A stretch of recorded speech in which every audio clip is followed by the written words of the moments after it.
إن الحمد لله نحمده ونستعينه ونستغفره ونعوذ بالله من شرور أنفسنا ومن سيئات أعمالنا. من يهده الله فلا مضل له ومن يضلله فلا هادي له، وأشهد أن لا إله إلا الله وحده لا شريك له، وأشهد أن محمدا صلى الله عليه وسلم عبده ورسوله. يا أيها الذين آمنوا اتقوا الله حق تقاته ولا تموتن إلا وأنتم مسلمون. يا أيها الناس اتقوا ربكم الذي خلقكم من نفس واحدة وخلق منها زوجها وبث منهما رجالا كثيرا ونساء. اتقوا الله الذي تساءلون به والأرحام إن الله كان عليكم رقيبا. يا أيها الذين آمنوا اتقوا الله وقولوا قولا سديدا يصلح لكم أعمالكم ويغفر لكم ذنوبكم، ومن يطع الله ورسوله فقد فاز فوزا عظيما. ألا إن أصدق الكلام كلام الله، وخير الهدي هدي محمد عليه الصلاة والسلام، وشر الأمور محدثاتها وكل محدثة بدعة وكل بدعة ضلالة وكل ضلالة في النار. donc حياكم الله جميعا. إذا كان ممكن تخبرنا بتاريخ اليوم إن شاء الله تعالى. نعم الشيخ دقيقة. Alors lundi 13 Jumada al-Oula 1442 correspondant au 28 décembre 2020. الحمد لله. هل الصوت حتى الآن يعني مسموع؟ نعم الحمد لله. الحمد لله. ورانا نشوفه الشيخ الحمد لله. طيب. بالأمس نعم hier quand on a vu ça, on a vu cette diapo, c'est la 10e. On avait parlé on avait dit que cette diapo allait venir vers la fin, c'était sur elle qu'allait se baser le cours. Non. On avait parlé à propos d'envoyant, que le messager alayhi salam envoya Dihya, envoya Foulan, envoyait beaucoup d'émissaires. Et on avait pris, déduit comme fait, et bien fait, l'intérêt, c'est que la da'wah c'est très important pour le musulman. Qu'en est-il pour le prophète sallallahu alayhi wa sallam, qui est le meilleur des prédicateurs, qui a passé toute sa vie à faire le prêche et le da'wah. On a profité pour dire que nous aussi, on ne devrait pas, on devrait faire tous nos efforts pour que ce bienfait, ce grand khair azim que Allah subhanahu wa ta'ala nous a donné, n'arrête pas seulement au niveau de nos cœurs et de nos personnes, et qu'il se propage aussi aux autres. On avait cité le verset, Allah subhanahu wa ta'ala dit وَمَنْ أَحْسَنُ قَوْلًا مِّمَّنْ دَعَا إِلَى اللَّهِ وَعَمِلَ صَالِحًا وَقَالَ إِنَّنِي مِنَ المسلمين. Et qui profère plus belle parole que celui qui appelle Allah Azza wa Jal, fait bonne œuvre et dit je suis du nombre des musulmans. Donc il n'y a pas mieux que celui qui profère les belles paroles. Et les plus belles paroles, ce sont les paroles où on parle d'Allah Azza wa Jal, de sa religion, de son prophète, son paradis, et ce que Allah subhanahu wa ta'ala nous a appris dans le Coran et dans la sunna du prophète sallallahu alayhi wa sallam. Donc on avait dit ici, là j'ai pas cité une chose, c'est pour ça que je suis revenu ici, on a cité qu'il n'y a pas mieux que celui qui fait la da'wah. On a cité le hadith de Hadith, il faut rappeler, des chamelles rouges. Donc c'est pour ça que le prophète islam a beaucoup insisté à propager ce que Allah subhanahu wa ta'ala lui a appris et lui a ordonné aussi de propager. Mais il y a aussi une deuxième raison pour laquelle le prophète islam a insisté pour envoyer les émissaires. C'est quoi la deuxième raison? Ce qu'il faut savoir, c'est que cette terre sur laquelle nous vivons, cet univers en général et cette terre sur laquelle nous vivons en particulier appartient à Allah subhanahu wa ta'ala. C'est lui qui l'a créé, bien sûr. Puisque cette terre appartient à Allah subhanahu wa ta'ala et ceux qui vivent sur elle appartiennent à Allah.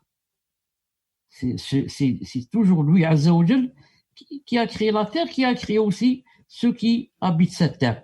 Donc Allah ta'ala veut aussi que ça soit sa religion, ça soit telle qui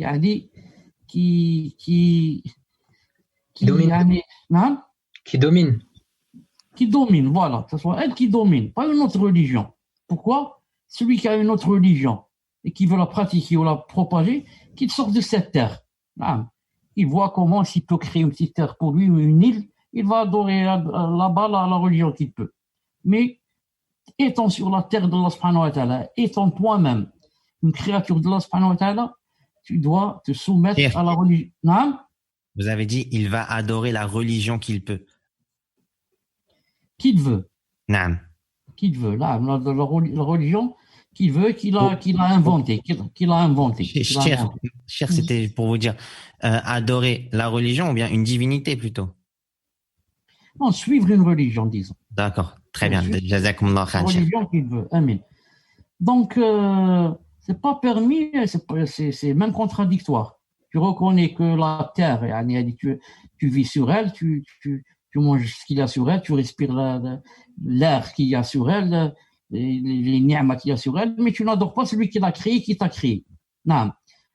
Donc, comme déjà, Allah subhanahu wa ta'ala dans le verset, قال موسى لقومه استعينوا بالله واصبروا إن الأرض لله يورثها من يشاء من عباده والعاقبة للمتقين. Moussa a dit à son peuple, demandez aide auprès d'Allah et soyez patients. Pourquoi soyez patients? Car la terre appartient à Allah.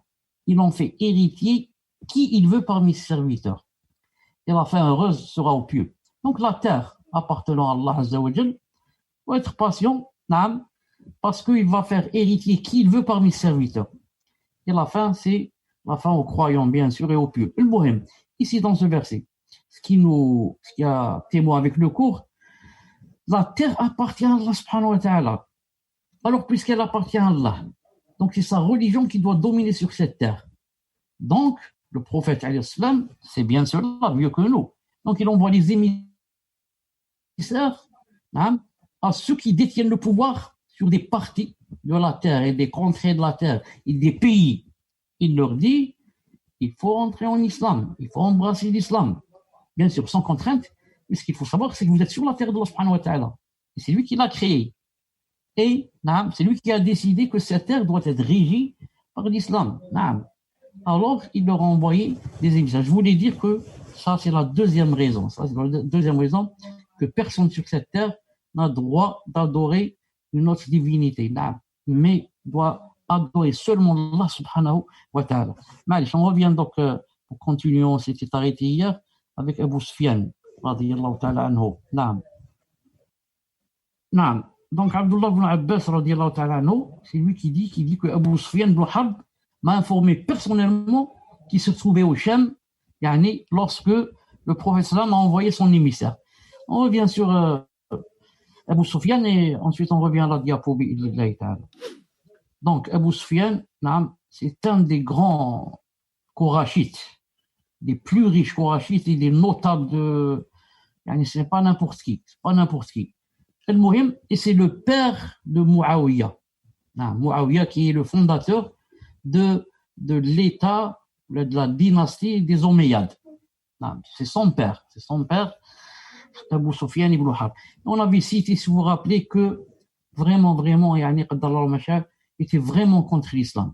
Et vraiment contre la prédication du prophète sallallahu alayhi wa sallam. Vraiment, il n'a pas accepté. Bien sûr, au début, et que même, c'était lui le chef des soldats contre le prophète alayhi salam dans la bataille de Uhud. Dans la bataille de Uhud, et aussi dans la bataille de Al-Khandaq. La bataille de Al-Khandaq.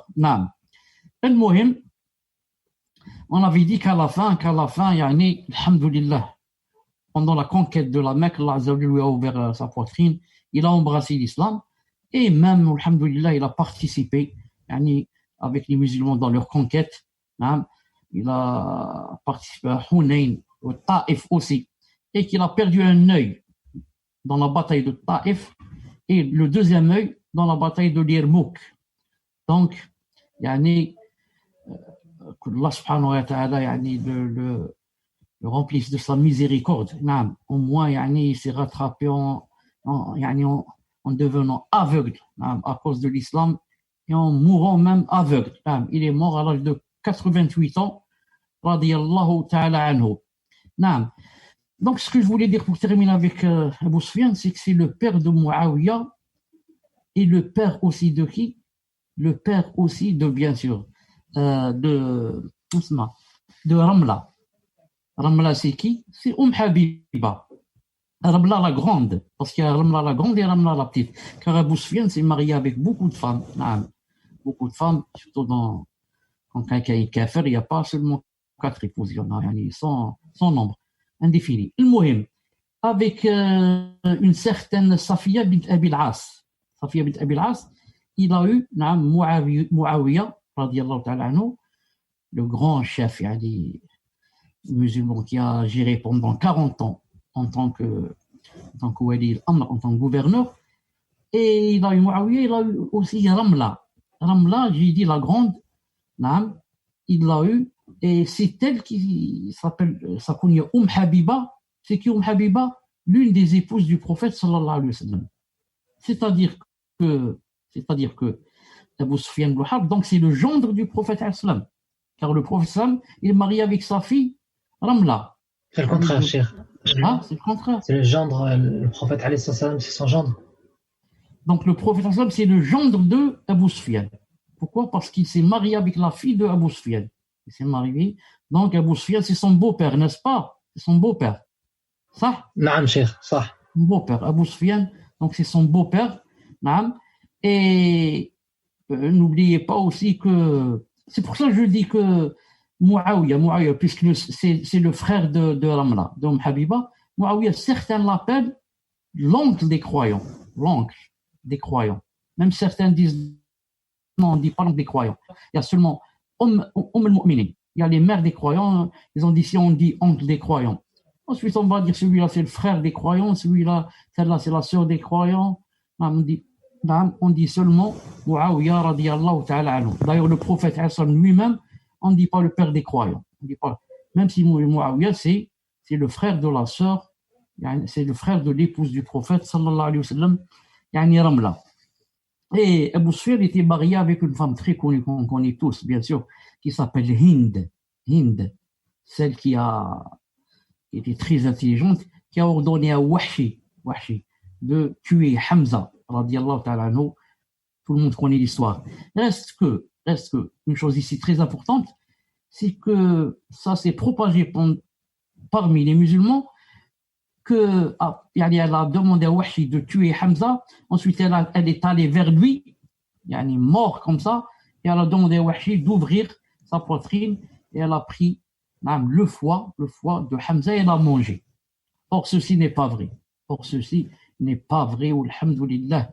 Il n'y a aucun délit authentique, rapporté authentiquement qu'elle a fait cela. Certes, elle a ordonné à l'autre de le tuer, pour se venger de sa famille qui sont morts, mais elle n'a pas mangé son foie. Ceci, il faut le savoir. Donc on revient, Inch'Allah Ta'ala, au cours. Ibn Abbas a dit, Abu Sufyan ibn Harb m'a informé qu'il se trouvait au Shem, accompagné d'hommes de Quraysh, venus en tant que commerçants, durant la période de trêve entre le messager d'Allah alayhi salatu wassalam et les mécréants de Quraysh. Abu Sufyan a dit, nous avons rencontré l'émissaire de César quelque part au Shem. Il partit avec moi et mes compagnons jusqu'à arriver à Aïlia, c'est-à-dire Jérusalem. On nous introduisit devant lui. Il était assis sur son siège d'empereur, portant la couronne, entouré des nobles byzantins. Vous vous souvenez que César, Héraclius a dit, quand on lui a donné le message du prophète islam, il a dit, cherchez-moi quelqu'un de proche ici, à Jérusalem, quelqu'un au Sham, pour que je demande certaines choses. Et il s'est avéré que Abu Sufyan était là-bas au Sham, en train de, pour but de tijara, c'est-à-dire commerce. Donc, les gardes, comme on dit de nos jours, les policiers ou bien, l'ont pris Abu Sufyan et lui ont dit, avec un groupe bien sûr, puisqu'ils ont su qu'ils étaient de la Mecque, ils leur ont dit, suivez-nous. Lui, il raconte, il a dit, on nous introduisit devant lui, Héraclius. Il était assis sur son siège d'empereur, portant la couronne, entouré de nobles byzantins. Il dit à son interprète, demande-leur lequel d'entre eux est-il généalogiquement le plus proche de cet homme qui se prétend prophète? Abu Sufyan dit, je dis, moi, je suis son plus proche parent.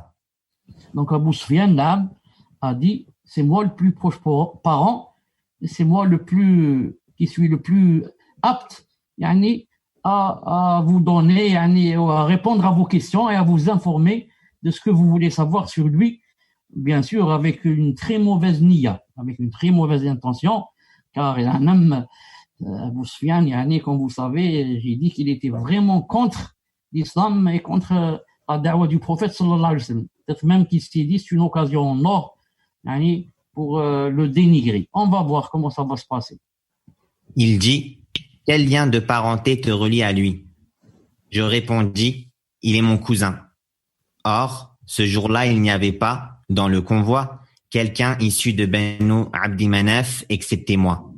César dit, rapprochez-le de moi. Et il donna l'ordre qu'on place mes compagnons derrière mon dos, au niveau de l'épaule. Puis il dit à son traducteur, dis à ses compagnons, je vais questionner cet homme à propos de celui qui se prétend prophète. S'il ment, alors démentez-le. Donc, naam, il a demandé à son interprète naam, de les informer que je vais questionner cet homme. Cet homme, c'est Abu Sufyan. Je vais le questionner, naam, mais dites à ses compagnons que si jamais il ment, qu'ils me disent. Ils me disent, non, il a menti ici, ou bien tu mens. Tu mens en disant cette chose. En parlant bien sûr de Abu Sufyan. Naam. Alors Abu Sufyan a dit, tfaddal. Abu Sufyan a dit, par Allah, ce jour-là, n'eût été la honte de voir mes compagnons rapporter de moi un mensonge. J'aurais menti devant ces questions. Mais j'ai eu honte qu'ils ne rapportent de moi un mensonge, alors je lui ai répondu avec véracité. Abu Sufyan dit, dommage, dommage que je n'étais pas seul et qu'il y avait mes compagnons qui étaient avec moi et qui, surtout que César a dit, s'il ment, il faut l'arrêter. Donc il a dit, c'est dommage, sinon ce jour-là, j'aurais profité pour mentir, comme j'ai dit, pour le dénigrer. Parce qu'il ne l'aime pas, il est contre lui, il le déteste. Il a dit, donc c'est dommage qu'il y avait des compagnons qui me gênaient. Sinon, je l'aurais dénigré au maximum. Et vous savez que chez les Arabes, etc., ils n'aiment pas qu'on parle d'eux en mal, qu'on dise maintenant Abu Sufyan est un menteur. Sinon, il aurait pu dire moi je mens et après qu'est-ce qu'il y a. Mais il sait qu'ils vont rapporter de lui cette chose et que ça va rester collé comme une étiquette à vie. Or ça c'est chez les Arabes c'est quelque chose de vraiment grandiose. Naam, tfaddal. Naam, Cheikh. J'ai encore la page, voilà, alhamdoulilah. Donc, j'en profite juste, Cheikh, avant de reprendre. Quand des fois, vous voyez que peut-être moi ou bien Kamel, on peut prendre un petit peu de temps à répondre au Cheikh, faut savoir qu'ici, en Algérie, la connexion n'est pas aussi optimale qu'en France. Donc, par moment, il y a un délai. Quand Cheikh, il va me dire une chose, des fois, il y a un petit décalage. Le temps que ça me vienne, subhanallah, il y a 2-3 secondes. Donc, voilà, c'était juste pour vous prévenir. Désolé. Wa jazakumullahu khayra. Puis, César dit à son interprète, dis-lui, comment considérez-vous la lignée de cet homme chez vous? Je répondis, il est d'une noble lignée. Il dit, est-ce qu'un autre l'a précédé dans le discours qu'il tient? Je répondis, non. Il demanda, est-ce que vous l'accusiez de mensonge avant qu'il ne tienne ce discours? Je répondis, non. Il dit, est-ce qu'il y a, parmi ses aïeux, un roi? Je répondis, non.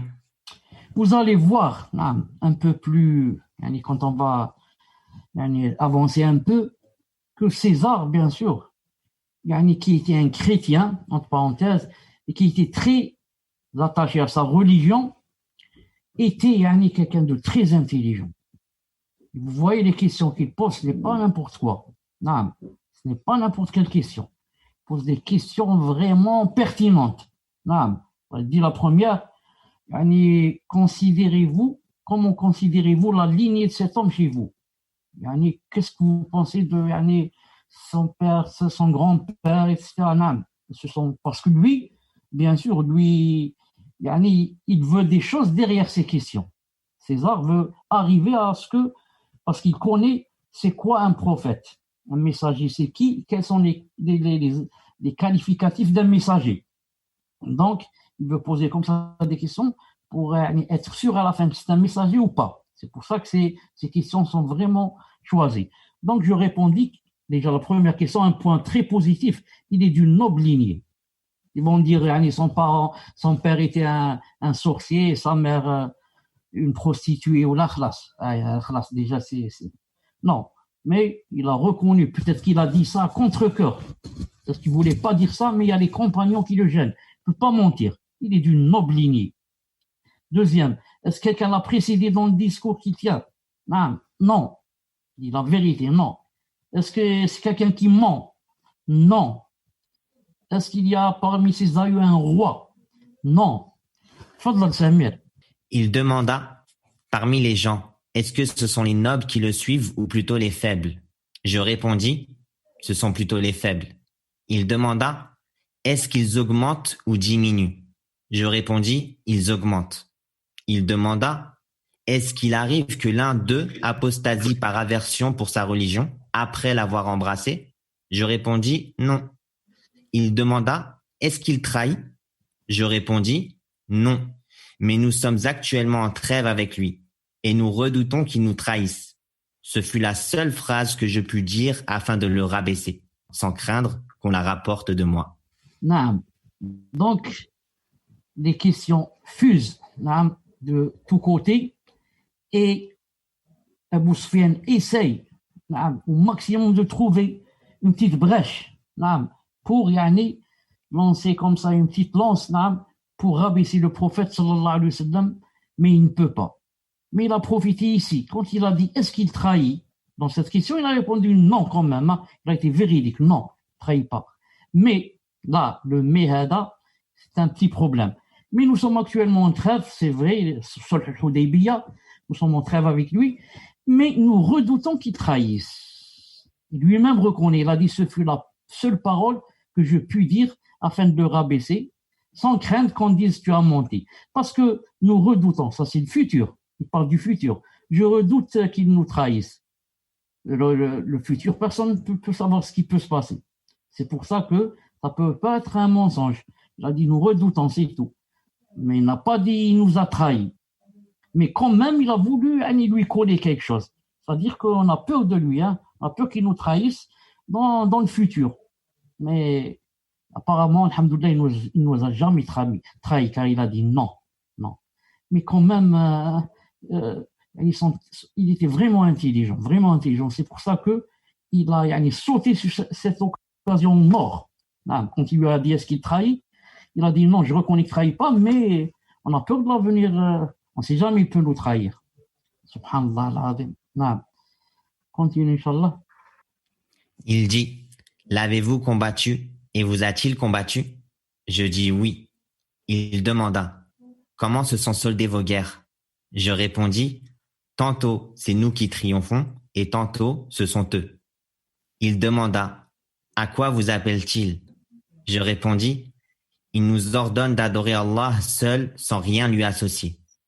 Il nous interdit d'adorer ce qu'adoraient nos ancêtres. Il nous ordonne la prière, l'aumône, la chasteté, la fidélité aux engagements et de s'acquitter des dépôts.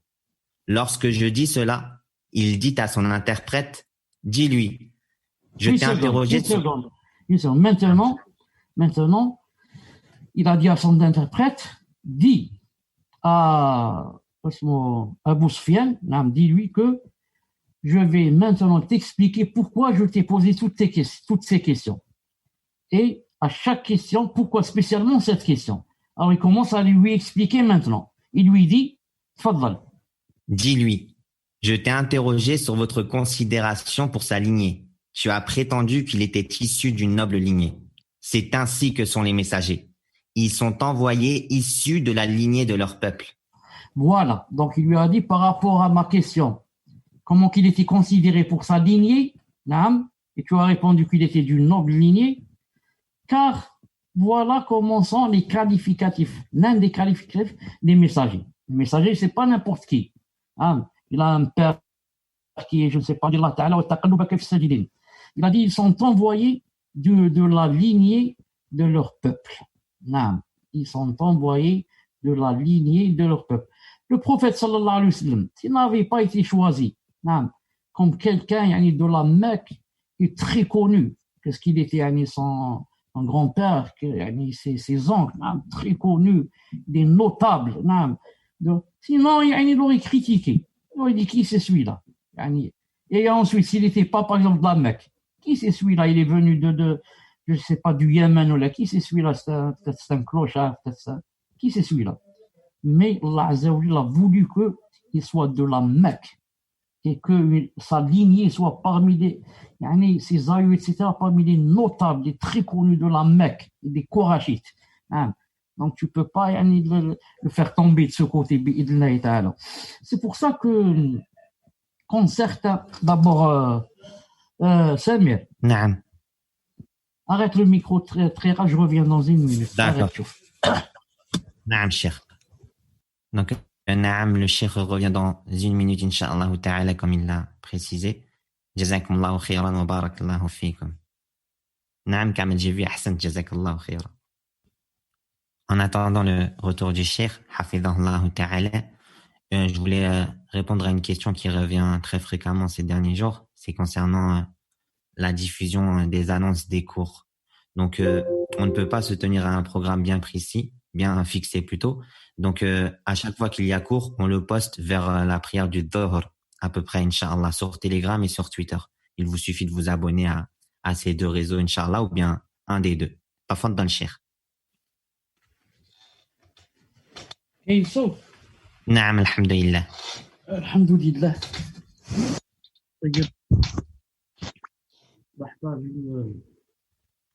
Parce que je suis en train de donner le cours en étant habité. C'est un peu difficile, mais alhamdulillah, ala kulli hal. A'anakum Allah, Cheikh. Amin, amin, ya Rabbi. طيب. Bon, on était pas. راكم تشوفوا في هذه؟ نعم شيخ أبو On سفيان. était où spécialement? زد ذكرني. On était sur où il expliquait César, pourquoi il questionnait sur telle et telle chose. Les diapositives sont numérotées. Tu te rappelles pas quel numéro? Non, 17. Normalement, Inch'Allah.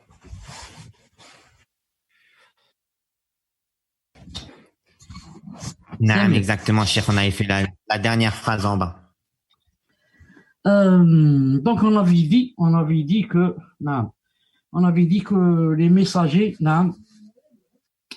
ils sont envoyés, comme on dit, bien choisis. Qui est le choix? Choix Rabbani, choix du Seigneur Azza wa Jal, c'est pas n'importe qui. Rappelez-vous le hadith qu'a authentifié Cheikh Al-Albani rahimahullah ta'ala de Abdullah ibn Mas'ud, qui rapporte que Allah subhanahu wa ta'ala a vu, ou l'a regardé, dans les cœurs de ceux qui vivaient au temps du prophète sallallahu alayhi wa sallam, il a trouvé que Muhammad alayhi salam portait le meilleur cœur. Il l'a choisi comme messager.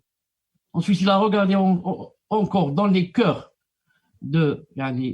qui se trouvaient en cette époque, il a trouvé que les cœurs des Sahaba étaient les meilleurs. Il les a choisis comme ministre aux Arabes du prophète sallallahu alayhi wa sallam. Donc le témoin c'est quoi? Il a regardé dans les cœurs et il a choisi. Donc les messagers c'est pas n'importe qui. Même les Sahaba c'est pas n'importe qui peut être Sahabi. Mais c'est Allah subhanahu wa ta'ala qui choisit d'après ce qu'il y a dans les cœurs. C'est pour cela que certains croient que les prophètes sont des gens normaux en ce sens qu'ils mangent, ils boivent, ils se marient, ils vont aux toilettes. Mais attention, ils ont le choix d'Allah subhanahu wa ta'ala car si un prophète a des défauts, qu'est-ce qui va se passer? Les gens ne vont pas l'écouter. Ils vont lui dire, toi, va, par exemple, sais pas faire ceci et cela, réforme-toi, ensuite viens parler. Et comme ça. C'est pour ça qu'il les envoie, alhamdoulilah, dans la perfection des êtres humains. Sinon la perfection absolue appartient à Allah subhanahu wa ta'ala. C'est pour ça que Ayoub alayhi salam, quand il est tombé malade, Ibn Hajar al-Asqalani dit 13 ans. Alors, certains disent 8 ans, d'autres disent 20. Je choisis l'avis de Ibn Hajar al-Asqalani dans Fath al-Bari. Il a dit 13 années. Certains, et beaucoup même, des gens de la masse, des musulmans, disent qu'il est tombé malade au point où les vers, ont mangé son corps et qu'on voyait les vers comme ça sortir de son corps. Et Allah ne lui a laissé que quoi? Que sa langue pour dire subhanallah, alhamdulillah, la ilaha et faire la dawa. Or, ceci, c'est parmi les plus grands mensonges qu'on puisse dire sur un messager. Car, s'il avait des vers qui sortaient de lui, de son corps, comment il peut faire la da'wa? Et ensuite, quand il va faire la da'wa ou la parler de dîner, on lui dit, toi tu es malade, toi tu es sale, tu es ceci, tu es cela, comment? Il va te soigner ou là, je ne sais quoi. On ne peut pas s'asseoir avec quelqu'un qui a des vers de terre qui sortent de lui. C'est pour ça que tout ça, c'est pas vrai. C'est rapporté dans ce qu'on appelle l'Israéliyat. Ça, c'est rapporté par des historiens qui rapportent des gens du livre, n'importe quoi. Donc, ceci, il faut le mettre aussi dans la tête, Inch'Allah Ta'ala. On continue. Je t'ai demandé si quelqu'un d'entre vous l'a précédé dans ce discours. Tu as prétendu que non.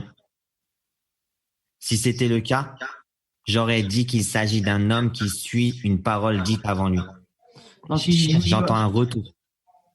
Hein? Un retour? On entend un retour de mon micro chez vous. Qu'est-ce que je dois faire?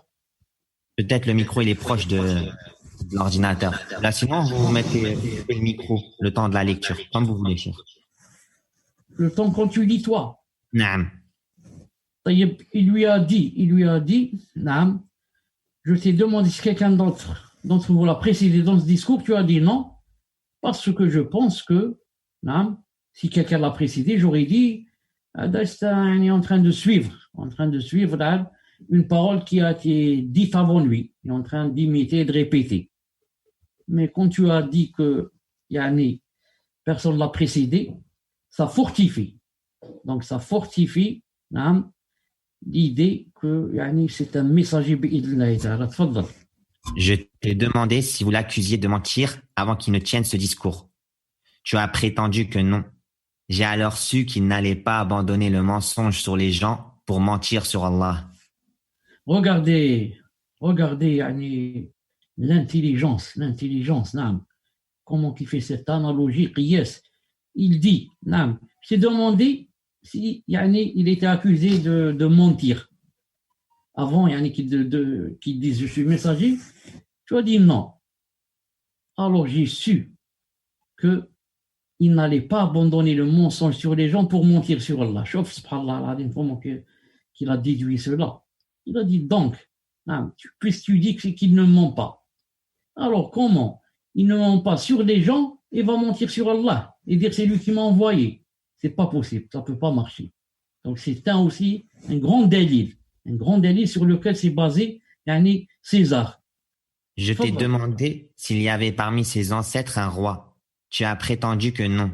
Si c'était le cas, j'aurais dit qu'il réclame le royaume de ses ancêtres. Non, c'est clair. Non. J'ai demandé s'il y avait parmi ses ancêtres un roi.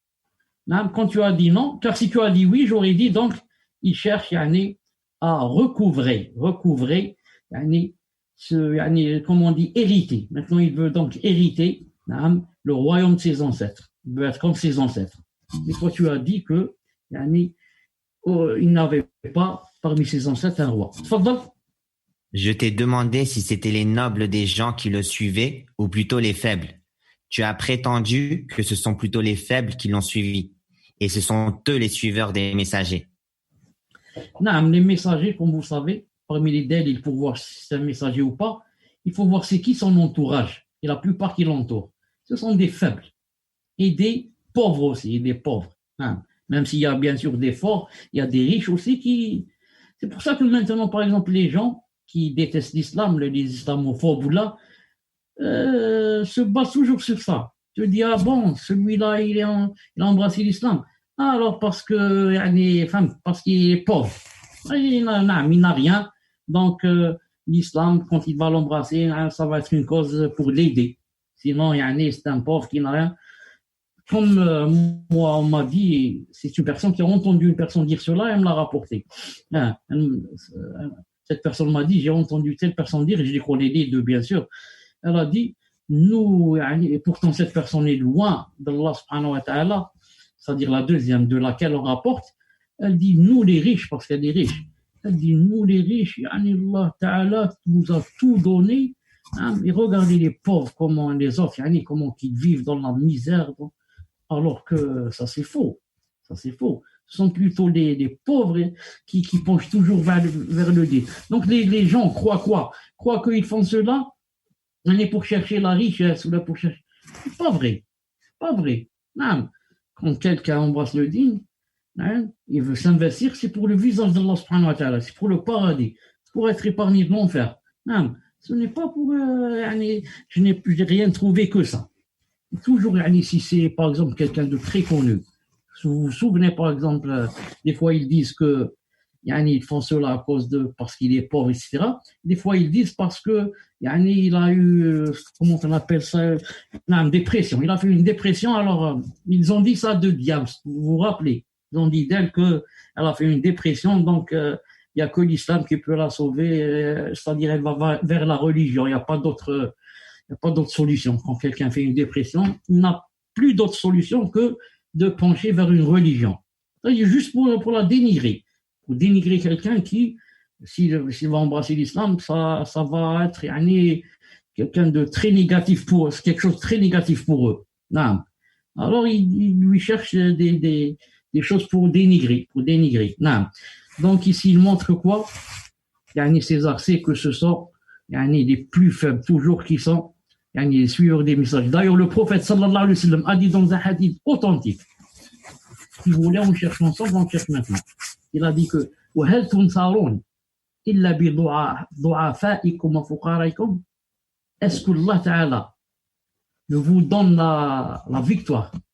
Ça vous donne seulement de part, ils sont la cause, de part vos fuqara'ukum, vos pauvres, vos pauvres et vos faibles, car ce sont les faibles et les pauvres, la plupart qui entourent les messagers. Donc il a su que ça c'est aussi une des preuves que c'est un messager. Je t'ai demandé s'ils augmentaient ou diminuaient. Tu as prétendu qu'ils augmentent. C'est ainsi qu'est la foi qui croît jusqu'à atteindre la complétude. Naam. Allah Ta'ala dit dans le Coran, وَاذْكُرُوا إِذْ كُنْتُمْ قَلِيلًا فَكَثَّرَكُمْ. Rappelez-vous quand vous étiez peu, un petit nombre, et qu'il a fait multiplier ce nombre. Donc l'islam il commence toujours, comment qu'il a commencé? Le prophète alayhi salam, ensuite Abu Bakr, Ali, Khadija, c'est Bilal, 4, 5, 6, 7, 8, 10, et subhanallah, la conquête de la Mecque, ils étaient 10 000. 10 000, masha'Allah. Et au total, ils sont à peu près 18 000. Après la mort du prophète, 18 à 24 000. Il y a une divergence. Mais des milliers, masha'Allah. Et maintenant, combien qu'ils sont? 1 milliard et plus. 1 milliard et plus.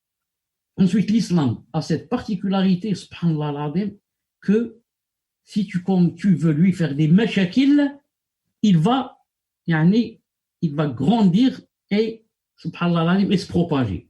Au contraire, si tu le laisses comme ça, tout seul, peut-être il va aller peut-être à pas de tortue, peut-être. Mais si tu vas lui faire des problèmes, comme a fait Sarkozy dernièrement, ou le 11 octobre, rappelez-moi la date, 11 octobre, le 7 octobre, aux États-Unis.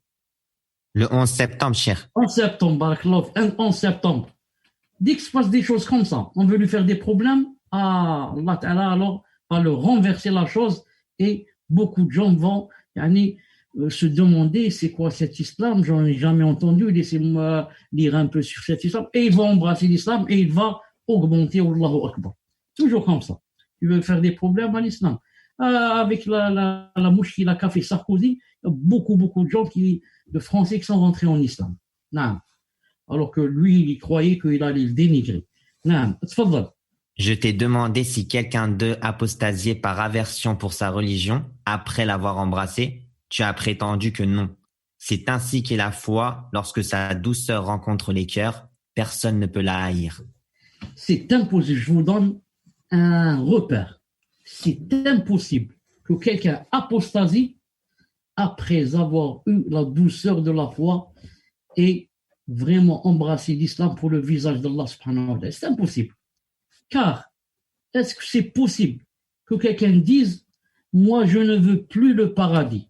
Je veux être éternellement en enfer. » Est-ce que quelqu'un peut dire cela?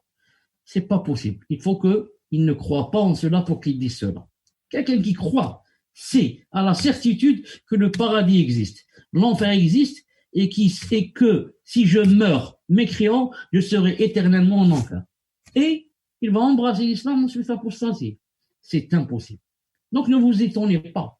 Toutes celles qui portaient le djilbab et ont apostasié, tous ceux qui portaient la barbe et ensuite ont apostasié, des reconvertis, tout ça c'est rien sur rien. Non. La douceur de la foi n'a pas rencontré leur cœur. Ne s'est pas ancré. C'est juste ils ont vu les gens faire comme ça. C'est la mode, c'est l'islam, c'est le djilbab, c'est le sitar. Ensuite, jettent tout. Pourquoi? Ils sont accrochés juste aux apparences. Mais ils ne se sont pas investis dans la foi. Non. Ils lisent le Coran, le tafsir, la quête de la science, la prière de la nuit, siyam, ceci, le hajj. Ils n'ont rien fait de cela. C'est pour ça que, d'ailleurs, qui dit cela? C'est un kafir qui reconnaît cela. C'est qui? César. César, il dit. Il dit, c'est ainsi qu'est la foi. Lorsque sa douceur rentre dans le plus profond des cœurs, personne ne peut la haïr. C'est impossible qu'il apostasie. C'est impossible. C'est pour cela que Habiba, dont on a parlé tout à l'heure, qui s'appelle de son vrai prénom Ramla, qui est la fille de qui? La fille de, rappelez-moi, la fille de Abu Sufyan. De Abu Sufyan, et la sœur de Muawiyah. Donc celle-là, vous savez, elle a fait la hijra, justement, elle est partie en Abyssinie, chez le Négus, avec son mari qui? Son mari, Ubaydullah ibn Jahsh. Ubaydullah ibn Jahsh, c'est qui? C'est le frère de Zaynab bint Jahsh, l'une des épouses du prophète sallallahu alayhi wa sallam. Donc, Habiba fait la hijra avec lui. Ils sont partis en Habasha, en Abyssinie, on appelle maintenant l'Éthiopie, et la plupart, ou alors disons beaucoup d'historiens musulmans rapportent que Ubaydullah ibn Jahsh a apostasié là-bas, en Éthiopie. Et ils se sont basés surtout sur quoi?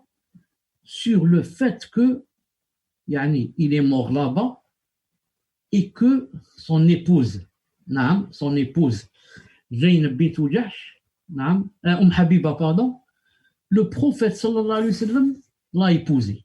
Ils ont dit parce que déjà elle était expatriée, elle est sortie, on l'a fait sortir de la Mecque pour aller se trouver émigrée dans un autre pays, et son mari est devenu chrétien. Alors le prophète sallam a demandé au Négus de la lui marier, et il lui a envoyé beaucoup de cadeaux. Et c'est vrai, le prophète sallam s'est marié avec elle. Mais ce qui n'est pas vrai, c'est que son mari n'a pas apostasie, mais qu'il est mort malade, même si la plupart rapportent qu'il a apostasie. Mais aussi un bon nombre de muhaqqiqin, on dit non, on a bien cherché, il n'y a aucune preuve à 100% qu'il a apostasie. Mais il est tombé malade et il est mort. Et ce qui raffermit cela, c'est la parole de César, qui dit ici que la foi, lorsqu'elle rentre vraiment dans le cœur, personne ne peut apostasie. Alhamdulillah. Et même si certains ont dit, ça mérite d'être bien recherché, cette affaire de Ubaydullah ibn Jahsh, mais nous, Inch'Allah Ta'ala, on choisit qu'il est mort malade, pas en apostasion. Et même ceux qui ont rapporté qu'il est mort malade ont rapporté, comme ça dans un hadith, que c'est lui qui a demandé au prophète sallallahu alayhi wa sallam de l'épouser après sa mort. Il a dit, moi, je suis très malade, vraiment malade, naam. Ne laisse pas, ya Rasulallah, Habiba, yani, ici toute seule, naam. Et le prophète s'est marié avec elle après la mort de son mari pour yani, raffermir sa foi. C'est pas comme disent les ennemis d'Allah que à cause de sa shahwa, qu'il aime beaucoup les femmes, même certains ont dit, astaghfirullah, qu'il aime même les garçons, l'iyadou billah, qu'Allah nous préserve. Le ciel risque de tomber à cause de cette parole, naam. Même pour les femmes. Le Nabi n'était pas un shahwani, il vivait pour ses passions et ses plaisirs. Regardez, il sait qu'elle est là-bas toute seule, abandonnée, son mari mort. Naam. Alors il se marie avec elle pour yani, raffermir son cœur, pour qu'elle tienne toujours dans sa foi, alhamdoulilah. Et c'est aussi une récompense pour elle, pour avoir fait la hijra. Et elle a patienté, son mari est mort, elle a patienté dans un autre pays. Naam. Alors Allah Ta'ala la récompense. Je vais te marier avec la meilleure créature, avec le prophète alayhi salam. Non, je t'ai demandé. Je t'ai demandé s'il trahissait. Tu as prétendu que non. C'est ainsi que sont les messagers, ils ne trahissent pas. Jamais un messager ne trahit. Jamais. Non. Il te donne une parole, c'est terminé. Il est franc, les messagers. Ils sont francs. Non. Ils ne jouent pas comme ça à droite à gauche, comme fait le renard, le chacal. Non. Ils sont francs et ne trahissent pas. Non. Dans un hadith authentique, ils étaient 3 ou 4 avec le prophète. Je ne sais pas ce qui s'est passé. Yani, l'autre a dit, quelqu'un des sahaba a dit au prophète, pourquoi tu ne m'as pas dit là? Pourquoi tu ne m'as pas dit lorsque la personne était avec nous, je l'aurais tué? Parce qu'il lui a prouvé que yani, voilà ce qu'a fait cette personne en parlant d'un kafir qui était avec eux. Non. Il a dit, je l'aurais tué. Il a dit, pourquoi tu ne m'as pas fait un geste comme ça de ton œil? Comme on dit, nous, clin d'œil, un clin d'œil. Le prophète Hassan lui a dit, ne sais-tu pas que les messagers ne font pas de clin d'œil? Hein? Nous, on fait de clin d'œil. On fait de temps en temps un clin d'œil. Quand la personne ne te voit pas, tu fais un clin d'œil à l'autre pour lui transmettre un message. Les messagers ne font pas cela. Ils ne trahissent jamais, car ça, c'est considéré comme une petite trahison. Non. L'autre, il a tourné le dos, toi, tu fais un clin d'œil. Aussi petit qu'il soit, ils ne font pas ça. Non. Je t'ai demandé si vous l'avez combattu. Je t'ai demandé si vous l'aviez combattu et s'il vous avait combattu. Tu as prétendu que oui et que vos guerres alternent entre victoire et défaite. C'est ainsi que sont les messagers. Ils sont éprouvés, ensuite la bonne fin leur revient. Non. Ce qui prouve que César connaît bien la religion. C'est quelqu'un de vraiment attaché. Non. D'ailleurs, il dit beaucoup. Il sait quels sont les qualificatifs des messagers. Non. Il les connaît très bien. Il veut seulement affirmer ou infirmer en entendant ce que va dire Abu Sofyan. Non. Je t'ai demandé, qu'est-ce qu'il vous ordonne? Tu as prétendu qu'il vous ordonne d'adorer Allah et de ne rien lui associer. Il vous interdit ce qu'adoraient vos ancêtres. Il vous ordonne la prière, l'aumône, la chasteté, la fidélité envers les engagements et de s'acquitter des dépôts. Et cela est la description du prophète. Je savais qu'il allait paraître, mais je ne pensais pas qu'il serait issu de vous. Si ce que tu as dit est vrai, il détiendra très bientôt l'endroit que mes 2 pieds foulent ici. S'il m'était possible de l'approcher, je ferais tout pour le rencontrer. Et si j'étais auprès de lui, je laverais moi-même ses pieds. Subhanallah. Maintenant, César a quoi? A la certitude. Non.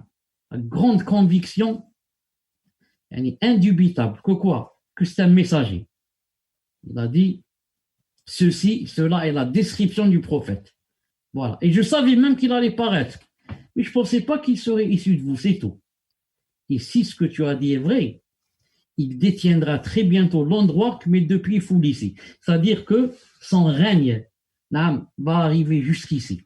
Et c'est pas trompé. Non. C'est-à-dire qu'il conquérira le monde. Non.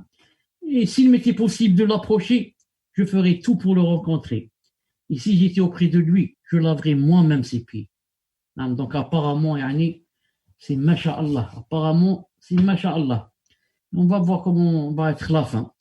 Abu Sufyan dit, Abu Sofyan dit, puis il demanda qu'on lui amène la lettre du messager d'Allah, alayhi salatu wassalam, qu'on lit. Il s'y trouvait. Alors maintenant, il n'a pas encore lu la lettre. Quand on lui a donné la lettre, c'est quelqu'un de Mohammed qui dit je suis messager d'Arabie Saoudite. Il a dit ramenez-moi d'abord des gens qu'il connaisse pour voir, pour que je sois sûr d'une chose. On lui a ramené, comment il s'appelle, on lui a ramené. Dihya al-Kalbi. Donc Dihya lui a donné la lettre au gouverneur de Bosra qu'il a donné à César et César a dit ramenez-moi quelqu'un de sa famille et on lui a ramené, rappelez-moi qui on lui a ramené. Abu Sufyan, on lui a ramené Abu Abu Sufyan. Sufyan. Maintenant, il va regarder c'est quoi cette lettre, qu'est-ce qu'il y a à l'intérieur. Il a dit, il s'y trouvait, c'est-à-dire dans la lettre qu'il va lire maintenant. Qu'est-ce qui est écrit? Tfadhal. Au nom d'Allah, le tout miséricordieux, le très miséricordieux. Les savants, on dit il est de la sunna.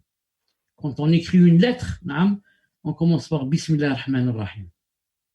Et Bismillah ar-Rahman ar-Rahim, c'est un verset de l'Fatiha. Même si Cheikh Ibn Uthaymin dit que ce n'est pas un verset, mais il y a le hadith qui dit Sab' al-Matani. Sab' al-Matani. Si on va compter 7, c'est la première Bismillah ar-Rahman ar-Rahim. Et c'est un verset à l'intérieur de Surat, la Surat Innahu min Sulaymana wa innahu Bismillah ar-Rahman ar-Rahim. Surat al-Naml.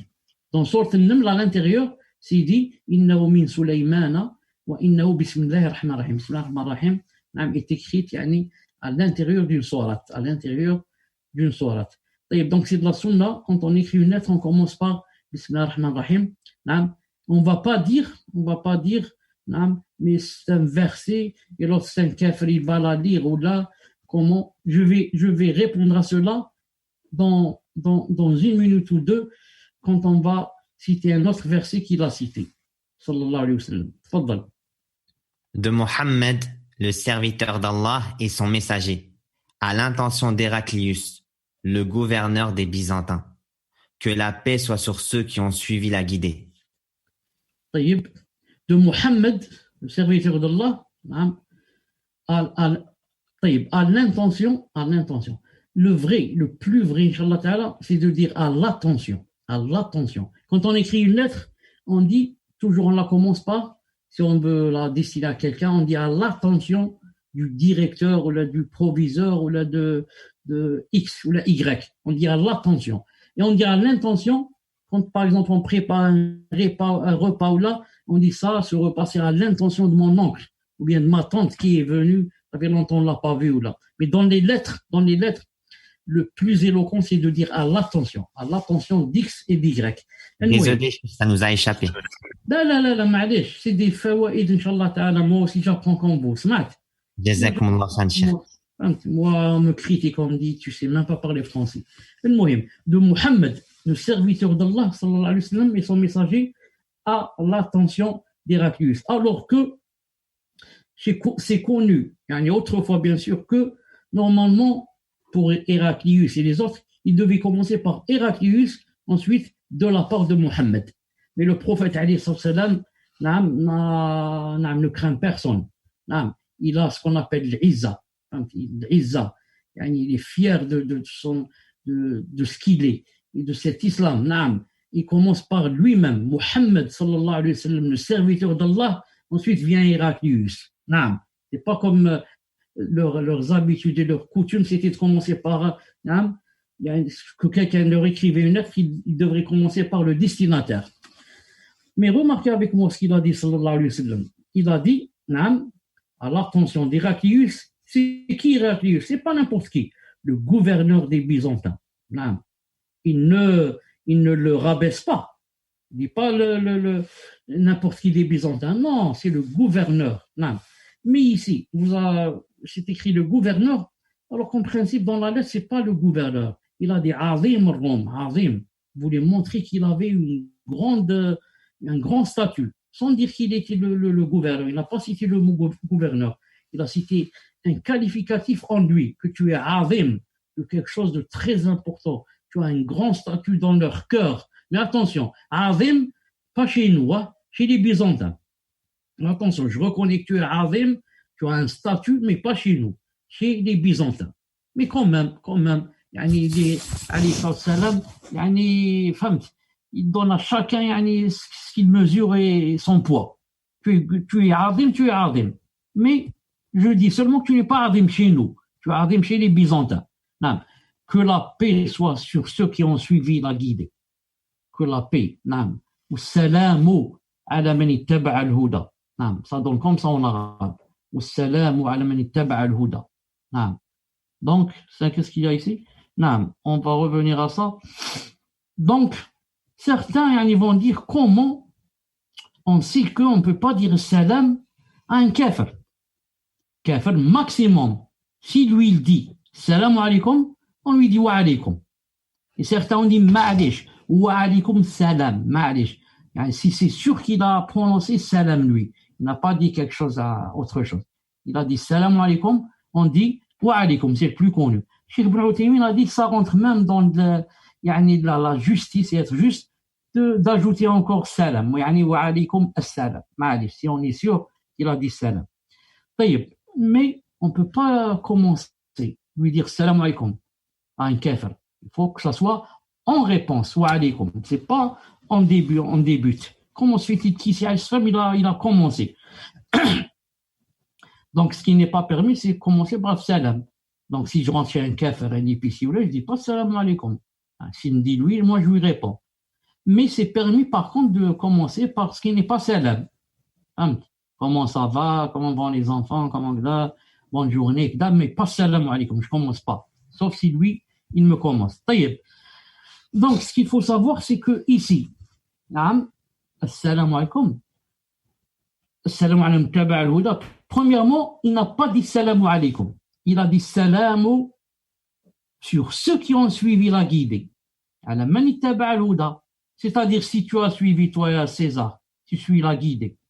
Le salam t'englobe, car tu es musulman. Mais si tu ne suis pas la guidée, ça ne t'englobe pas ce que je dis. Ça ne t'englobe pas ce que je dis. D'ailleurs, Moussa alayhi salam et Haroun, quand Allah les a envoyés, ils ont dit la même chose. Allah Ta'ala dit Fa'tiyah, faqula, en parlant de Pharaon, faqula inna rasula rabbik, farsil ma'ana bani Israël, wa la tu'adhibhum, qad ji'naka bi ayatin min rabbik, wassalamu ala man ittaba'a al-huda. Naam. Allez donc chez lui, Allah Ta'ala dit, Pharaon, allez chez lui, dites-lui, nous sommes tous deux les messagers de ton Seigneur. Envoie donc les enfants d'Israël en notre compagnie et ne les châtie plus. Nous sommes venus à toi avec une preuve de la part de ton Seigneur et que la paix soit sur quiconque suit le Houda, le droit chemin. Donc le prophète Aslam n'a fait qu'imiter Moussa et Haroun avant lui. Que Allah Ta'ala leur a intimé l'ordre de dire et que la paix soit sur... ils ont dit ça à qui? À Pharaon, qui est plus tyran que César. Mais regardez aussi, ils n'ont pas dit que la paix soit sur toi, ya Pharaon, mais que la paix soit sur quiconque suit le droit chemin.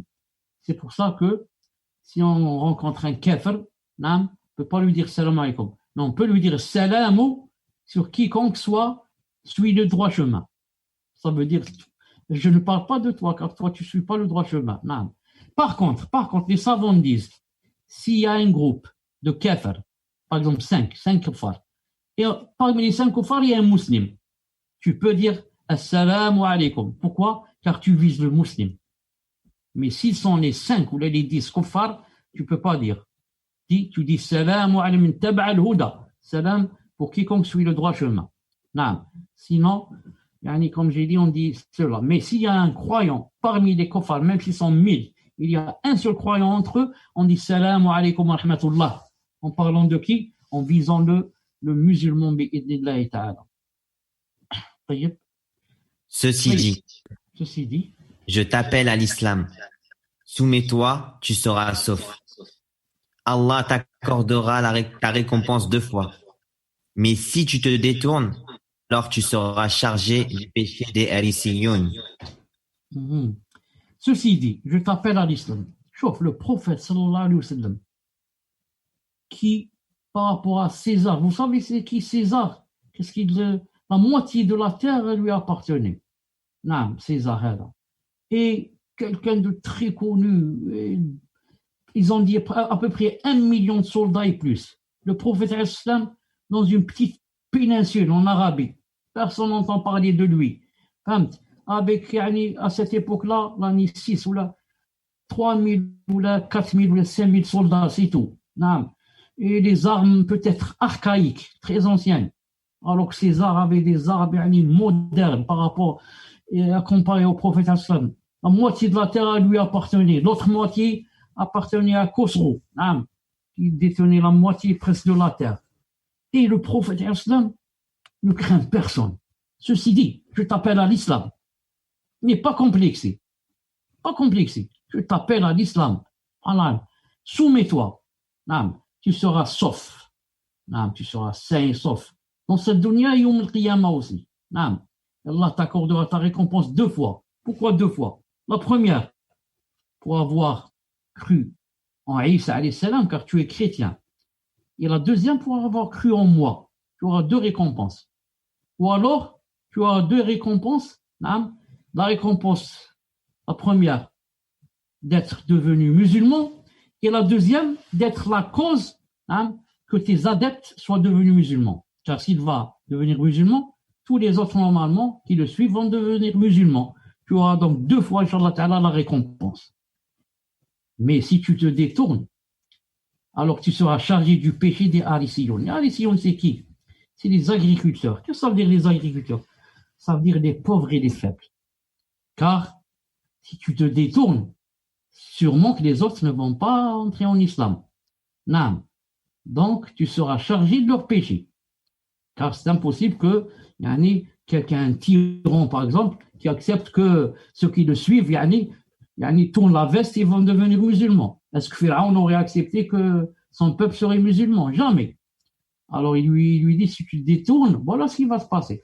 Chauffe ce qu'on appelle le terhib ou terhib. Terhib. Encourager quelqu'un, mais lui dire, voilà, si tu te soumets, tu seras sauf, tu auras 2 récompenses. Et en même temps, il joint à cela, terhib, de lui faire peur. Attention, mais si tu te détournes, voilà ce qui va se passer. Tu vas prendre ton péché, le péché des autres. Chauffe le prophète, comment il est clair. Il n'a pas honte de sa da'wa. Il n'est pas complexé. Il dit, si tu te détournes, voilà ce qui va t'arriver. Et au contraire, si tu acceptes l'islam, voilà, alhamdoulilah, comment tu seras. C'est pas comme nous, on est complexé. Non. Il faut la personne, on lui demande, un kéfir lui demande, est-ce que moi je bois beaucoup l'alcool et comment je fais si je rentre en islam, comment je fais, je peux boire de l'alcool ou là? Et peut-être il lui dit, non, tu peux boire, bois ensuite, on verra. Subhanallah al-azim. Peut-être même qu'il va lui dire, c'est pas haram. Et la musique. Fadal. Par rapport au même sujet, bientôt il y a le nouvel an et certaines personnes n'osent pas expliquer aux mécréants qu'il ne faut pas, qu'on ne dit pas bonne fête. Donc ils disent bonne fête en retour. Bonne année plutôt. Chauffe. Premièrement, ce n'est pas obligé de lui expliquer, parce que le kafir, mais ce qui est très important ici, c'est que de ne pas dire bonne fête. Attention. Bonne fête, on en a parlé de ça, peut-être tu veux dire bonne année, peut-être tu veux dire. Bonne année, Cheikh Ahsantum. Bonne année. Bonne année n'est pas permis de dire bonne année. Pourquoi? On a demandé à Cheikh Ben Uthaymin. Est-ce que c'est permis de dire bonne année en parlant de l'année Hijriya, l'année des musulmans, pas l'année des kuffars? Est-ce que c'est permis de dire bonne année? Il a dit, il n'y a pas ça chez les salafs. Les salafs ne l'ont pas dit, ne l'ont pas fait. Il a dit, tu dis pas. Ensuite, il a fait une petite exception. Tu dis si c'est un musulman, si c'est ceci, cela. Mais il a dit non, on ne dit pas bonne année. Ça, c'est par rapport à l'année Hijriya. L'année Hijriya, de la Hijra du prophète, l'année des musulmans. Qu'en est-il de l'année des kuffars? Eux, ils disent que Isa est né le 25 décembre. Ils ont commencé à compter de janvier, je ne sais pas quoi. En disant bonne année, ça veut dire que tu reconnais que c'est vrai ce que vous faites et tout ça. Il ne faut pas dire, surtout à les kuffars, il ne faut pas dire bonne année. Quelqu'un te dit bonne année, ne lui répond pas bonne année. Non, ne lui répond pas bonne année, fait semblant de ne pas avoir entendu, dis-lui les enfants ça va, ils vont bien à l'école et comme ça. Tourne la page. Non. Alors ça, si lui il te dit, qu'en est-il maintenant? C'est toi qui commences. Et tu vas lui envoyer une carte de bonne année, et bon vœu, et bon ceci. Ça veut dire que tu reconnais dans ton cœur que ce que vous faites est bien. Normalement, il faudrait lui dire c'est pas bien ce que vous faites, ça rentre dans le shirk, ceci, cela. Mais si tu ne peux pas, al-aqal, ne te mets pas en faute avec eux. Préserve-toi du feu. N'envoie pas, dis bonne fête, il ne dit pas à quelqu'un bonne fête. Il ne dit pas à quelqu'un bonne fête. Je voulais dire que chauffe le prophète qui ne craint personne, qui est clair dans sa da'wa. Il lui dit voilà, et je disais voilà, tu détournes, tu arriveras à ceci, cela. On ne dit pas à quelqu'un la musique est halal parce que j'ai honte, ou là, si je vais lui dire c'est haram, il va dire je rentre pas en islam, et qu'il rentre pas, on bat, qu'il rentre pas, on bat. L'essentiel, moi je suis musulman, moi, Inch'Allah, je vais au paradis, lui il veut pas, on bat. Moi je lui dis ce qu'Allah Ta'ala a dit, ce que son prophète a dit, ensuite il embrasse l'islam, ou il fait la guerre à l'islam, c'est pas mon problème. Mon problème, c'est la da'wa, je propage ce que Allah a dit. Allah et son prophète, s'ils ont dit que cette chose est haram, je ne vais pas la rendre halal pour les beaux yeux de cette personne pour qu'elle embrasse l'islam. Qu'elle ne l'embrasse pas. Moi, je lui dis, il ne veut pas entrer, il n'entre pas. Allah Ta'ala n'a pas aidé. Et si cette personne a du bien dans son cœur, je vais lui dire c'est haram et elle va accepter et peut-être même un peu plus tard et embrasser l'islam. Même je lui ai dit que la musique c'est haram et si son cœur contient du bien, bi'idnillah, elle embrassera l'islam. Reste une chose. C'est pas moi qui commence à dire aux gens telle chose est haram, pour les faire fuir. Moi, je commence pas par la musique et par ceci et par cela. Pour faire fuir les gens. Moi, si je parle du shirk. Je parle du femme. Ils disent que Isa et Igdal sont trois. Allah a des enfants. Allah a ceci. Moi, je commence par la aqida, les grandes choses. Je commence pas par le halal et le haram. Comme a dit Aïcha radiyallahu ta'ala anha dans Sahih al-Bukhari. Elle a dit, le fait que la zina soit haram, ce verset est descendu à la fin de la da'wa. Le fait que l'alcool est haram, c'est descendu à la fin. Elle a dit, si Allah Ta'ala avait fait descendre ce haram, ces haram-là, au début de la da'wa, beaucoup ne seraient pas entrés en islam. Donc, toi, quand tu fais la da'wa, ne commence pas à dire tout le temps, c'est haram. Mais par contre, quand on te pose la question, est-ce que ceci est haram? Tu n'as plus l'occasion de choisir. Il ne te reste que de dire oui, c'est haram. Et si tu as un peu de sens, tu dis voilà pourquoi. Non. Donc les gens, soit c'est tout le temps c'est haram, avant que la personne, tu ne lui as rien expliqué d'islam, donc tu vas la faire fuir. Et la deuxième catégorie, dans le faux aussi, qui maintenant ne dit pas c'est haram, mais si on lui pose la question est-ce que c'est haram, elle ne dit pas, elle se tait, et elle ne montre pas la vérité. Ça c'est grave aussi, c'est grave. Les deux sont dans le faux. Les deux sont dans le faux, il faut être dans le juste milieu. Ô gens du livre, venez à une parole de vérité sur laquelle nous nous mettons d'accord, vous et nous, c'est-à-dire que nous n'adorons qu'Allah, sans rien lui associer, et que nous ne nous prenons pas les uns les autres pour seigneurs en dehors d'Allah. Puis, s'ils se détournent, dites, soyez témoins que nous sommes soumis à Allah. Le prophète, après avoir dit, si tu te détournes, tu seras chargé du péché des cultivateurs et des faibles, a cité un verset. Il n'y a pas ici le mot dit, il a cité direct le verset. Ô gens du livre, il y a le kitab, ta'alaw ila kalimatin sawa'in baynana wa baynakum, et il a arrêté le verset. Donc, regardez le prophète Aslam, comment il a su choisir le verset qui parle des gens du livre. Il sait que celui-là, c'est un chrétien, pour lui montrer que, entre nous et les gens du livre, on a quelque chose de commun. C'est quoi le commun? Vous, les gens du livre, vous n'êtes pas des athées. Vous croyez en Allah subhanahu wa ta'ala. Mais vous avez déformé le message. Non, vous avez déformé le message. Non. Mais il y a quelque chose de commun. Donc venez qu'on se mette d'accord. Venez qu'on se mette d'accord pour une chose, qu'on adore seulement Allah subhanahu wa ta'ala. On n'adore pas Jésus ou là on adore la Trinité ni rien. On adore Allah subhanahu wa ta'ala sans rien lui associer. Non. Et il lui a cité le verset. De là on prend que non, un kafir, si tu lui envoies une lettre avec un verset, non, ce n'est pas interdit. Le kafir peut toucher une lettre où il y a un verset, 2 versets, 3 versets. Il ne peut pas toucher le Coran. Et toi, tu lui as pas envoyé un Coran. Tu as envoyé juste un verset pour l'inviter à entrer en islam ou bien lui expliquer une chose ou là. Donc, on peut envoyer un kafir. On va pas dire peut-être il a de la souillure. On dit le prophète sallam a envoyé, aux chrétiens, il leur a envoyé une missive qui contient des versets bi'idhnillahi subhanahu wa ta'ala. Naam. Tayyib.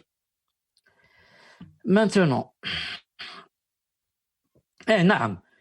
Pourquoi j'ai cité ce verset? Pourquoi je l'ai cité ici? Pour dire que, on a une grande proximité avec les chrétiens et les juifs. Ce sont des al-kitab, naam. Et la preuve qu'on a une grande proximité avec eux, le musulman peut se marier avec une chrétienne ou une juive. Naam. Mais, comme dit Cheikh Ben Baz, rahimahullah, et beaucoup de savants, ils disent, mais c'est mieux de ne pas se marier avec une juive ou une chrétienne, parce que ça va te créer des problèmes. Même si à la base c'est permis. Je dis que c'est permis. Non. Mais ça va te créer des problèmes. Pourquoi? Tu auras des problèmes avec les enfants, avec la circoncision, avec ceci, avec cela. Mais si tu veux et tu te maries, c'est permis, alhamdoulilah. Mais il faut pas après, faut pas se plaindre. Il faut pas se plaindre après. Et Cheikh Ben Baz dit, maintenant, si tu te maries avec une chrétienne ou une juive, c'est permis. Mais pourquoi tu laisses ta sœur, fille de la Azza wa Jal, qui s'est pas encore mariée, ou là, qui a perdu son mari, ou là, elle n'a pas plus de droits que la chrétienne et la juive? Si, elle a plus de droits qu'elle. Celle-là, c'est une croyante, une musulmane directe. Et l'autre fait partie des gens du livre. Donc, pourquoi tu laisses ta sœur sans mariage et tu vas prendre une chrétienne?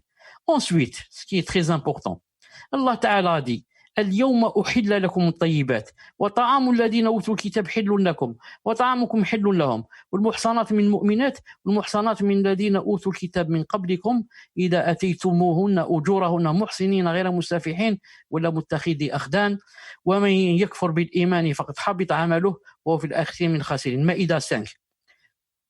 Ceux qui se marient avec une chrétienne ou avec la juive, c'est permis, mais il y a des conditions. La première, c'est qu'elle soit affranchie, elle ne soit pas une esclave. Maintenant, il n'y a pas d'esclave. La deuxième, très importante, je dis bien une condition. Ça veut dire, si la condition n'est pas respectée, il n'y a pas de mariage. Il n'y a pas de mariage valable. C'est quoi? C'est qu'elle soit chaste. Elle soit chaste. Regardez le verset. Traduction rapprochée. Allah Ta'ala dit, vous sont permises aujourd'hui, vous sont permises les bonnes nourritures. Vous est permise la nourriture des gens du livre. Et votre propre nourriture leur est permise. Vous sont permises aussi les femmes vertueuses d'entre les croyantes et les femmes vertueuses d'entre les gens du livre, c'est-à-dire qui ont reçu le livre, avant vous. Si vous leur donnez leur mahr avec contrat de mariage, non débauché, etc., etc. Al-Muhim, ce qui nous intéresse ici, donc, les femmes vertueuses, vous sont permises les femmes vertueuses d'entre les croyantes et les femmes vertueuses d'entre les gens du livre. Il a bien dit quoi? Il a bien dit vertueuse. Je cherche ici le pointeur là. Il n'écrit pas là. Une seconde. Style, peut-être là il écrit vertueuse. Non, vertueuse. D'entre des gens du livre. Donc, pour que la chrétienne ou la juive soit permis de se marier avec elle, il faut une condition, c'est quoi? Qu'elle soit vertueuse. Vertueuse, c'est-à-dire chaste. Beaucoup maintenant d'Algériens, de Marocains, de je ne sais pas. Ils vont en France. Ils vont dans une discothèque où là, il faut la connaissance avec la danseuse. Et ils se marient avec elle. Il dit, je suis marié avec elle, Kitab. Allah Ta'ala dit dans le Coran, et vous sont permises les femmes de Al-Kitab, les femmes qui ont reçu le livre avant vous. Qui t'a dit ça? Allah Ta'ala dit vertueuse. Et celle-là, elle danse dans les cabarets. Comment qu'elle est vertueuse? Elle fait la zina. Je te dis, je marie avec elle. Il a dit, Allah Ta'ala, il faut qu'elle soit vertueuse, chaste. Et il y en a parmi les chrétiennes qui font pas la zina. qui font pas la zina. Tu lui dis, fais la zina, il dit non, fais pas la zina. Dans notre livre, c'est haram la zina. Naam, subhanallah al-azim. Donc, ils vont rappeler des débauchés et ensuite, ils vont dire que se marier avec une chrétienne, c'est permis. C'est pas permis. C'est une condition, naam, qu'elle soit vertueuse, bi'idnillahi ta'ala. Naam. Ignorez. On continue. Cher, ça fait 1h20. Ah, 1h20. On arrête et on laisse 4 diapositives pour la prochaine fois. Si vous voulez, on arrête. Ah, je Qu'est-ce que vous voulez? S'il en reste que 4. خلاص هيا نكملوهم بالخف. J'arrête de faire des commentaires. On va vite. هذه خلاص كملناها. هذه. Chef, on termine avec les commentaires. Jazakumullah khaira. Je voulais sauter. Donc maintenant, on patiente comme dans les matchs. On patiente comme dans les matchs. بإذن تعالى. Allez. تفضل. Abu Sufyan dit: lorsqu'il acheva son discours, les voix de ceux qui l'entouraient parmi les nobles byzantins s'élevèrent, et leur chahut se fit fort, et je ne sus ce qu'ils dirent. Lorsque César a dit ce qu'il a dit, il y a beaucoup de bruit qui a commencé à surgir, et beaucoup de chahut, au point où Abu Sufyan dit: je n'ai pas compris ce qu'ils ont dit. Je n'ai pas compris ce qu'on dit, mais il y a eu beaucoup de chahut. C'est tellement fort que je n'ai pas compris ce qu'ils ont dit. Tfadal. On donna l'ordre de nous faire sortir. Et quand je me suis retrouvé seul avec mes compagnons, je leur dis: l'affaire d'Ibn Abi Kabsha a pris de l'ampleur. Même le roi des enfants du jaune, c'est-à-dire les Byzantins, a peur de lui. Quand César a terminé son discours, ce qui s'est passé avec l'interprète et comme ça, il y a eu beaucoup de chahut. Ensuite, on donna l'ordre de faire sortir Abu Sufyan et ses compagnons. Et quand il s'est trouvé seul avec ses compagnons dehors, il a dit: cette affaire de Ibn Abi Kabsha a pris de l'ampleur. Ibn Abi Kabsha, c'est qui? Maintenant, c'est Abu Sufyan qui parle du prophète alayhi salam. Il cherche une brèche pour le rabaisser. Il a dit, il l'a affilié à Abi Kabsha. Abu Kabsha, c'est qui? Abu Kabsha, c'est l'un des ancêtres, un ancien grand-père du prophète alayhi salam. Et certains ont dit, c'est son père de lait. Alors, Abu Sufyan l'affilie en citant un ancien grand-père. Pourquoi il ne cite pas son grand-père Abu Talib? Pourquoi il ne cite pas son oncle Abu Abdel Muttalib? Pourquoi pas Abu Talib, son oncle? Non, il veut le rabaisser. Il dit l'affaire... Pourquoi il dit même pas Mohammed? L'affaire de Mohammed a pris de l'ampleur. Non, Ibn Abi Kabsha, c'est comme il se moque de lui. Il a dit ça a pris de l'ampleur. Non, il a dit, d'après ce qu'a parlé César, etc., c'est grave. Hein? Il a dit même le roi des enfants du jaune, les Byzantins. Pourquoi il a dit les enfants du jaune? Parce que la plupart leurs cheveux sont jaunes, comme on dit, sont des blancs. Comme on dit, par exemple, les Suédois sont des blancs, les Allemands, comme ça. Et les Arabes, on dit d'eux, les enfants ils ont des cheveux noirs, la tête noire. Les enfants à la tête noire, ceux-là, les enfants à la tête jaune, les Byzantins. Il a dit même le roi, c'est-à-dire César, il a dit a peur de lui. Subhanallah, il sait que ça a pris de l'ampleur cette affaire.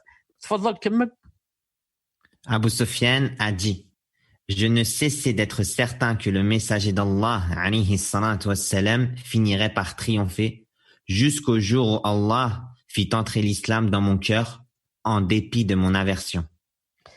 Maintenant, Abu Sufyan est sûr que là, c'est trop tard. L'affaire a marché, a pris de l'ampleur et que le prophète va triompher. Là, il va triompher. Il a vu comment parlait César et comment les questions qu'il posait et à la fin il a dit je vais laver ses pieds si c'était possible. Là, c'est trop tard, il a dit.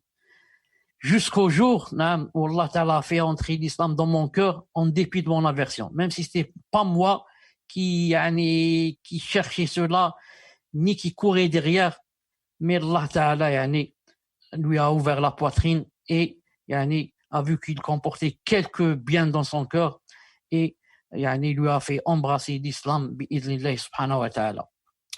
ثم lorsque dans une autre version, qu'est-ce qui s'est passé? Il a demandé qu'on ferme les portes.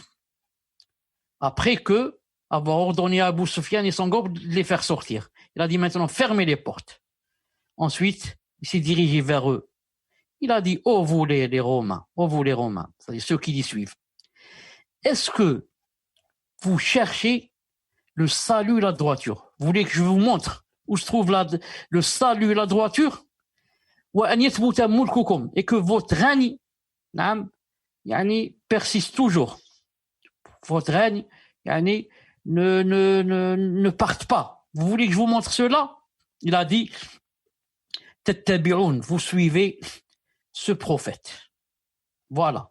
Si vous cherchez le salut et la voie droite et que votre règne ne s'anéantisse pas, qu'il reste toujours, alors suivez ce prophète.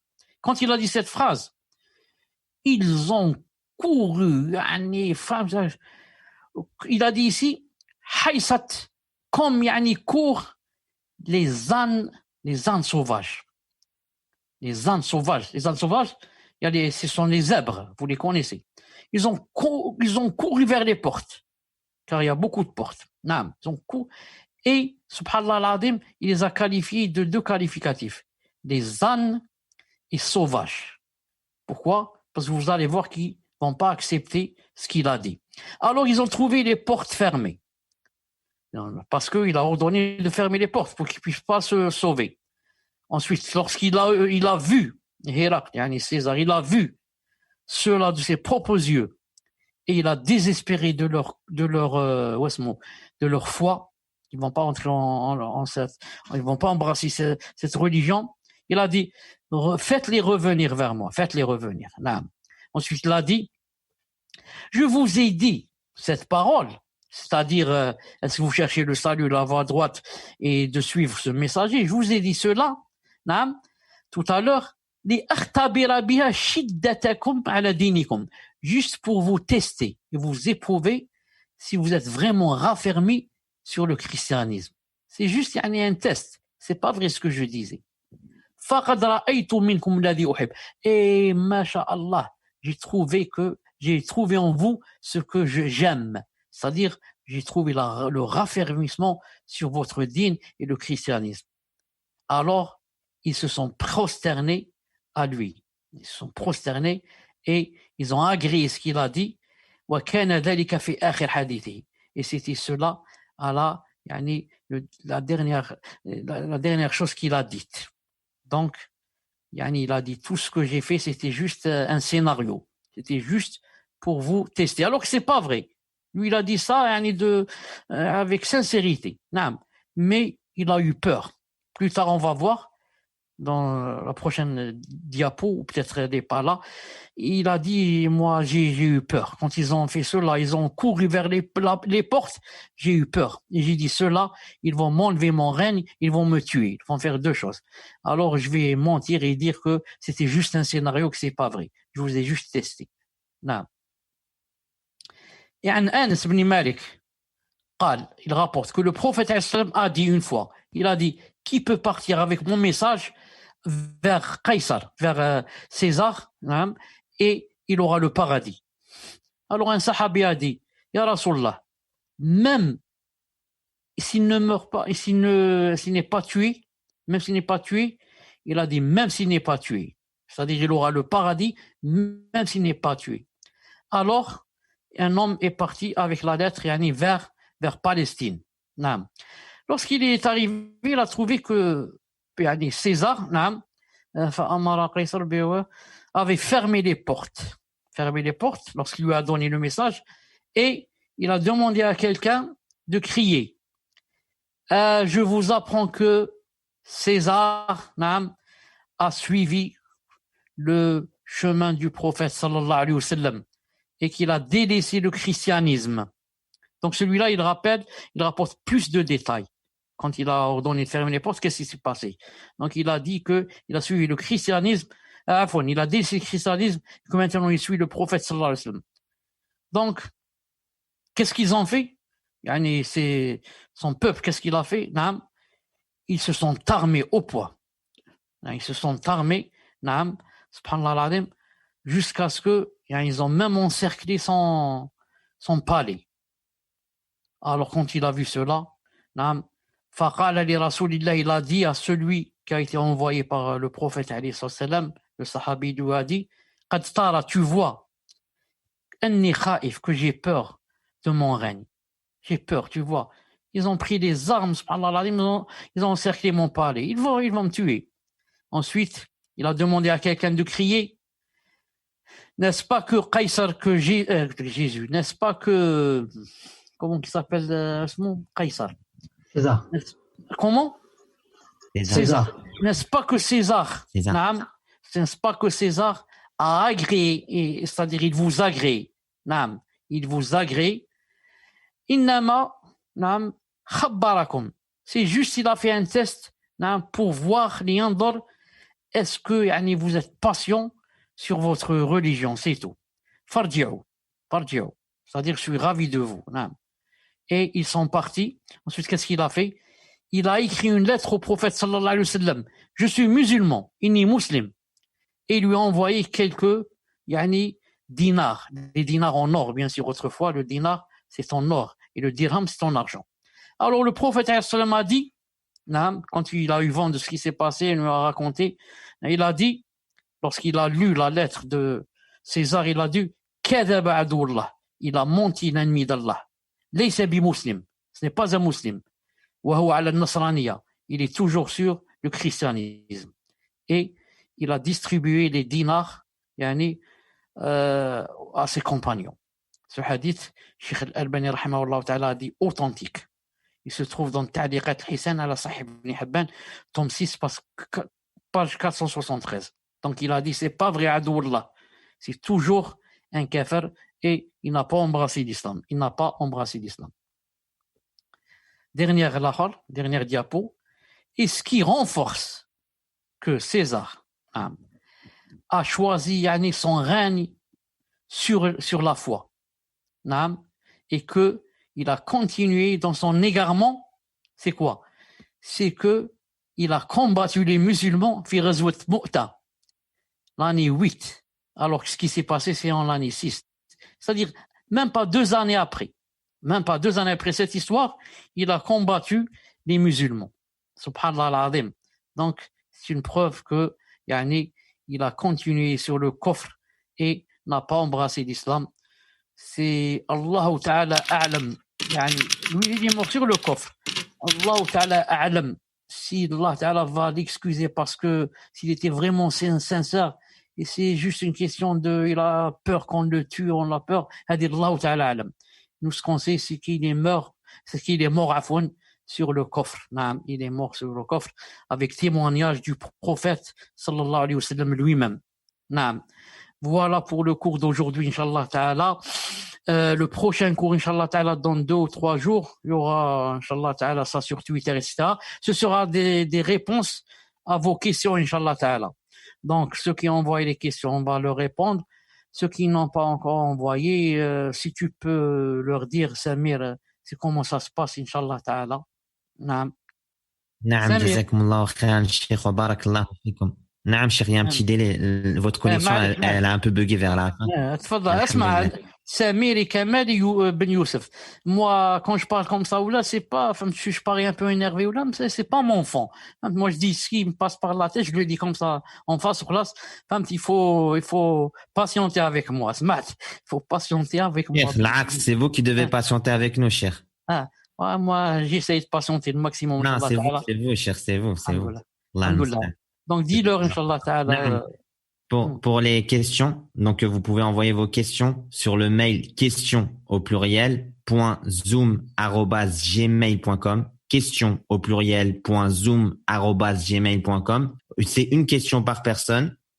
Il faut que la question soit en rapport avec les cours que nous faisons actuellement, ou bien même les quiz, ou bien une question générale sur la croyance, al-aqida, ou bien le fiqh, la jurisprudence, etc. Mais pas de questions personnelles. Et ce type de questions qui nécessitent des fatawa.